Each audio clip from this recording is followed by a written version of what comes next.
Hi there, and thanks for clicking on the video. If you enjoy honest reviews and technical deep dives, make sure to subscribe the channel. It really helps us out. This video has actually surprised me more than I expected, especially when Nintendo Switch 2 ended up losing in our direct comparison against the PlayStation Portal.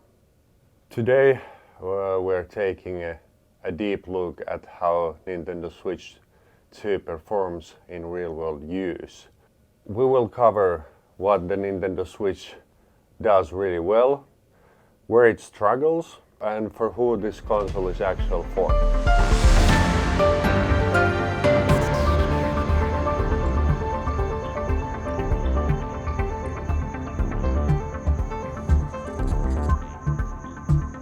The Switch 2 has been everywhere on social media, so we have tried to condense all the important data and our own hands-on experience into this one video. I have been using Nintendo Switch 2 since launching day, and I didn't want to rush on early review, because during the first months Nintendo and all other manufacturing companies usually collecting the feedback and releases some updates, and that is completely normal. The real question is whether the console eventually meets player expectation after those updates.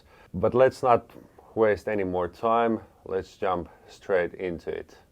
So a little bit background on expectation. It has sold over 100 million units and stayed on the market for unusual long time. Because of that, the Switch 2 isn't just a new console, it's the successor to one of the Nintendo's most important devices ever. That said, the original Switch is clearly falling behind technically. Games, as we know, keep getting more demanding, and the hardware simply can't keep up forever.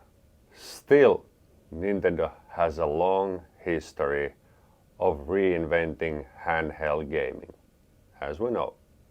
At the same time, the market has become much more competitive. We now have the Stream Deck, Asus ROG Ally, and most recently Sony and Microsoft has entering the handheld markets. Many players expected the Switch 2 to deliver better performance, more modern technology, and a longer lifespan. So the question is, what did Nintendo actually do differently this time?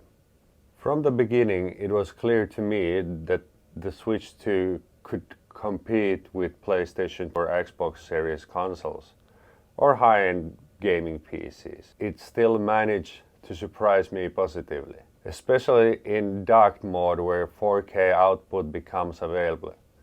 Nintendo and its developers has always been extremely good at optimizing the games for Nintendo Switch or for their limited hardware. For someone with bigger hands like me, the increased size of the console is actually a big plus.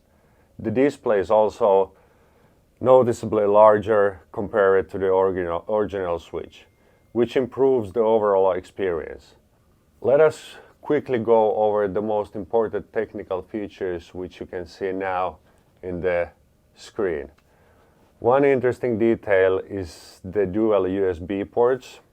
I have one here and one here.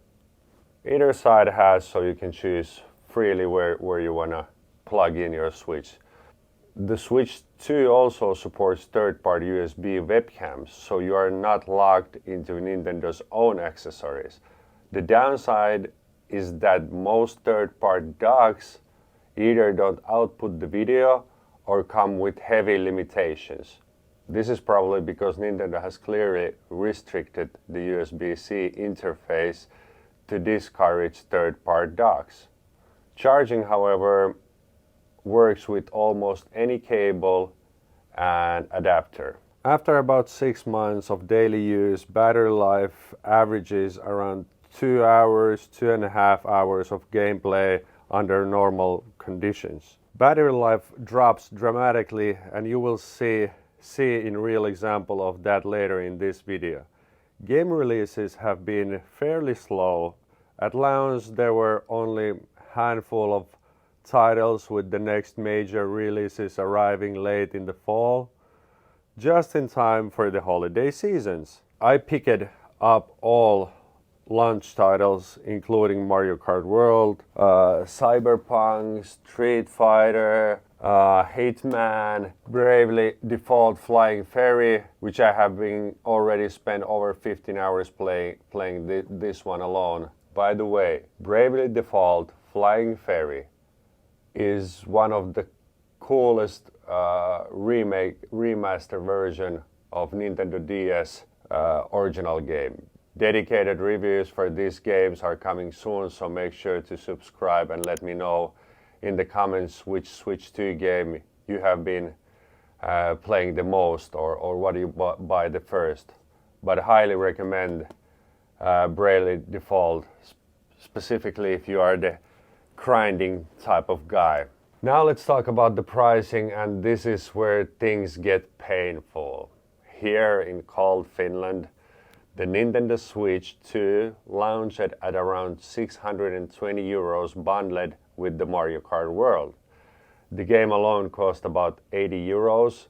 The Nintendo Pro controller is priced at 109 euros, and any Switch 2 exclusive game launches at roughly around 80 euros. For most of the summer till fall, the Switch 2 was actually more expensive than PlayStation 5 or Xbox console. So we traveled in Spain, we saw the same console priced at around 420 euros. That is frustrating. In my opinion, a console with a more limited game library shouldn't cost the same or more than its competitors. But Nintendo is Nintendo. What we can do? And now let's get to the most interesting part. Welcome to the sauna, the place where Finnish spend time all year round.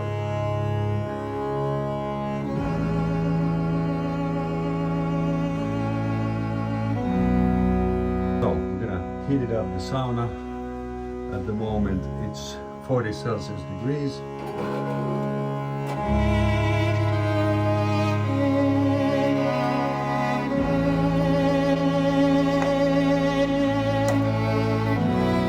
Sauna works perfectly as a simulation of hot climates, with temperature ranging from 30 up to 55 degrees Celsius.